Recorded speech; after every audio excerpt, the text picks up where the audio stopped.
everyone, welcome back to our channel Appleways. In today's video, we're going to see how you can enable your flash on call on your iPhone. Well, it is a very easy and simple process, so let's dive right into it. So the first thing to do is open your settings. And on your settings, you'll have to now scroll down and then tap on accessibility. And on the accessibility, you'll have to now scroll down. And under the hearing option here, you can see audio and visual. Tap on it. And after tapping on it, you can scroll down. And under the last section here, you can see LED flash for alerts. You can tap on it.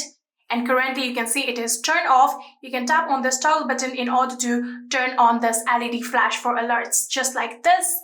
And you are all set. Now, if you get any kind of call on your phone, your flashlight of your iPhone will be turned on. And yeah, that is it. I hope this video was helpful to you guys. If it was, please do not forget to hit that subscribe button and like our video. Thank you so much for watching. See you in the next.